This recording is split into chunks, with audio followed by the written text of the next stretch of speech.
ഇഞ്ചിയും വെളുത്തുള്ളിയും ചെറിയുള്ളിയും കൂടി ചതച്ച് വെച്ചത് എടുത്ത് വെച്ചിട്ടുണ്ട്. പിന്നെ നമ്മൾ ബീഫ് നല്ലോണം കഴുകി വൃത്തിയാക്കിയത് എടുത്ത് വെച്ചിട്ടുണ്ട്.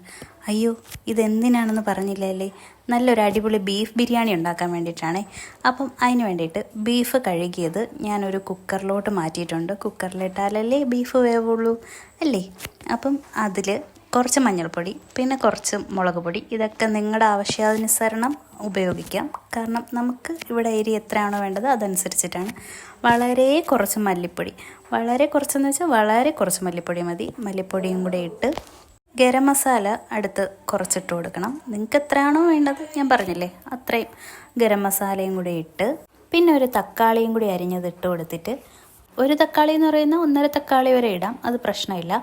1.5 തക്കാളി, ഞാനിപ്പോൾ ഒരു തക്കാളിയാണ് എടുത്തിട്ടുള്ളത്. ഒരു തക്കാളിയും കൂടെ ഇട്ടിട്ട് കുറച്ച് വളരെ ഒരു നുള്ള് കുരുമുളകും കൂടി ഇട്ട് കൊടുത്തിട്ട് ചതച്ച് വെച്ച ഇഞ്ചി, പച്ചമുളക്, വെളുത്തുള്ളി ഇത്രയും പേസ്റ്റാക്കി നമ്മൾ വെച്ചിട്ടുണ്ടല്ലോ, അതും കൂടി ഇട്ട് കൊടുത്തിട്ട് നല്ലോണം മിക്സ് ചെയ്തെടുക്കണം. അയ്യോ, ഇതിനിടയ്ക്ക് നമ്മൾക്ക് ഏറ്റവും വേണ്ടപ്പെട്ട ഒരാളിനെ മറന്നുപോയി. ഏതാണെന്നറിയാമോ? ഉപ്പ് നമ്മൾ മറന്നുപോയി. എന്നിട്ടാണ് മിക്സ് ആക്കിയത്. അപ്പോൾ നമുക്ക് എത്രയാണോ ഉപ്പ് വേണ്ടത്, നമ്മൾ ബിരിയാണി അരിയിലും ഉപ്പിടേണ്ടി വരും. അതുകൊണ്ട് അതും കൂടി ഓർത്തിട്ട് ഉപ്പ് എത്രയാണോ വേണ്ടത് അതും കൂടി വെച്ചിട്ട് നല്ലോണം മിക്സ് ചെയ്തെടുക്കണം. ഇനി നമുക്ക് വേണ്ടത് ഈ വക ലൊട്ടിലൊടുക്ക് സാധനങ്ങളൊക്കെയാണ്. ഇതൊക്കെ നമ്മുടെ ആവശ്യാനുസരണം എത്രയാണോ വേണ്ടത് അതെടുക്കുക. പിന്നെ നമ്മൾ ബിരിയാണി അരി കഴുകി എടുത്ത് വെക്കണം. അതായത് നമ്മൾ ഈ കുക്കറിലോട്ട് നമ്മുടെ ഈ സാധനം എടുത്ത് വെച്ചതിന് ശേഷം അത് മാത്രമേ, അതായത് നമുക്ക് അരി എപ്പോഴാണോ അടുപ്പത്ത് വെക്കാൻ സാധിക്കുന്ന ആ ടൈമിൽ മാത്രമേ ബിരിയാണി അരി കഴുകാവുള്ളൂ. ഇല്ലെങ്കിൽ അത് വൃത്തികെട്ട രീതിയിൽ വെന്ത് പോവും. അതിപ്പം എല്ലാവർക്കും അറിയാവുന്ന കാര്യമാണ്. ബിഗിനേഴ്സിൻ്റെ അടുത്ത് ഞാൻ പറഞ്ഞു തന്നേ ഉള്ളൂ.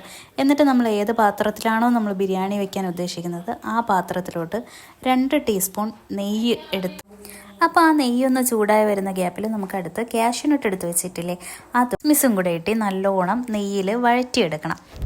എന്നിട്ട് അതങ്ങോട്ട് കോരി മാറ്റിയിട്ട് ബാലൻസ് നെയ്യ് നമ്മുടെ കയ്യിൽ ഇപ്പോൾ ഉണ്ട്, അതിലേക്ക് വെച്ചേക്കുന്ന സവാള ഇട്ട് നല്ലോണം വഴറ്റിയെടുക്കണം. അതൊന്ന് നല്ലോണം വഴണ്ട് ഒരു ബ്രൗൺ കളറിലോട്ടാവുന്ന ടൈമിൽ അത് കോരി മാറ്റണം. കോരി മാറ്റിയിട്ട് ആ കോരി മാറ്റിയ നെയ്യ് ബാലൻസ് ഉണ്ടാവുമല്ലോ, ആ ബാലൻസ് ഉള്ള നെയ്യിൽ ചെയ്യുന്ന ആലിക്കുലുത്ത സാധനങ്ങളില്ലേ, അതായത് പട്ട, ഗ്രാമ്പൂ, അങ്ങനത്തെ കുറച്ച് സാധനങ്ങൾ അതെല്ലാം ഇട്ട് ഒന്ന് മൂപ്പിച്ചെടുക്കണം. എന്നിട്ട് ആ എണ്ണയിൽ തന്നെ നമുക്ക് എത്രയാണോ, അതായത് നമ്മൾ അരി എത്രയാണോ എടുത്തത്, അതായത് ഇപ്പോൾ 1 കപ്പ് അരിക്ക് 2 കപ്പ് വെള്ളം, ആ രീതിക്ക് വെള്ളം ഒഴിച്ച് കൊടുക്കണം. വെള്ളം ഒഴിച്ച് കൊടുത്തിട്ട് ഞാൻ അടുത്ത് കുറച്ച് ഇട്ട് കൊടുത്തത് ഇഞ്ചി വെളുത്തുള്ളി പേസ്റ്റും കൂടി ഇട്ട് കൊടുത്തിട്ട് നമുക്ക് എത്രയാണോ വേണ്ടത് തക്കാളി, ആ തക്കാളിയും കൂടി ഇട്ട് അരിയും കൂടി ഒഴിച്ചു കൊടുക്കണം. എന്നിട്ട് ഒരു നാരങ്ങ, അതായത് ഒരു നാരങ്ങയുടെ ഹാഫാണ് ഞാനിപ്പോൾ ഇതിൽ പിഴിഞ്ഞൊഴിക്കുന്നത്. അതെന്തിനാണെന്ന് വെച്ച് കഴിഞ്ഞാൽ അരികൾ തമ്മിൽ ഇങ്ങനെ ഒട്ടിപ്പിടിക്കാതിരിക്കാൻ വേണ്ടിയിട്ടാണ് നാരങ്ങ പിഴിഞ്ഞൊഴിക്കുന്നത്. അപ്പോൾ അതും കൂടി ഒഴിച്ചു കൊടുത്തിട്ട് ഉപ്പ് ഇട്ട് കൊടുക്കുന്ന കാര്യം ഞാൻ പറയാൻ മറന്നുപോയി. നമ്മൾ വെള്ളത്തിലാണ് ഉപ്പ് ഒഴിച്ചു കൊടുക്കുന്നത്. ഉപ്പും കൂടി ഇട്ട് വെച്ചൊന്ന് വേവിക്കണം.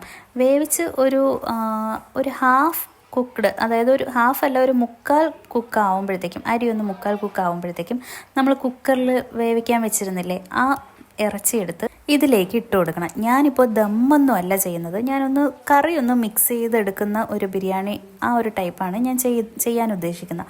ദമ്മാണെങ്കിൽ ഇങ്ങനെയല്ല, നമുക്ക് ലെയർ ആയിട്ടാണ് ചെയ്യേണ്ടത്. അപ്പോൾ എന്നിട്ട് ഞാൻ അതും കൂടി ഇട്ടിട്ട് നല്ലോണം മിക്സ് ചെയ്തെടുക്കുന്നുണ്ട്. മിക്സ് ചെയ്യുന്ന സമയത്ത് സൂക്ഷിക്കേണ്ട ഒരു കാര്യം എന്ന് വെച്ച് കഴിഞ്ഞാൽ, നമുക്ക് അരി ഒരുപാട് വെന്ത് പോകാൻ പാടില്ല കേട്ടോ, ഒരു 1/4 വേവേ ആവാൻ പാടുള്ളൂ. അതുപോലെ ഇറച്ചി ഒരു 1/4 അല്ല, അതിലും കൂടുതൽ വെന്താലും കുഴപ്പമില്ല. അപ്പോൾ നമ്മുടെ ചോറും ഇറച്ചിയൊക്കെ എന്നോണം വെന്ത് വന്നിട്ടുണ്ട്. എന്നിട്ട് ഞാൻ ഒരു കാര്യം പറയാൻ മറന്നുപോയി, അടച്ച് വെച്ച് വേവിക്കണം കേട്ടോ.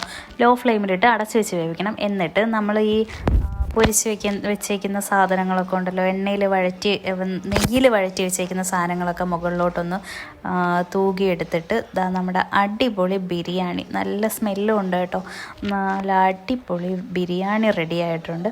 അപ്പോൾ എല്ലാവരും ഒന്ന് ട്രൈ ചെയ്ത് നോക്കണേ. ഇത് വേറൊരു വെറൈറ്റി ബിരിയാണിയാണ്, അതായത് ദമ്മൊന്നും അല്ല, ഞാൻ പറഞ്ഞല്ലോ ഒരു കറി ടൈപ്പാണ് ഞാൻ ചെയ്തേക്കുന്നത്. നല്ല സൂപ്പർ ബിരിയാണിയായിരുന്നു. ഒന്ന് കഴിച്ച് നോക്കിയിട്ട് ഒന്ന് അഭിപ്രായം പറഞ്ഞേക്കണേ.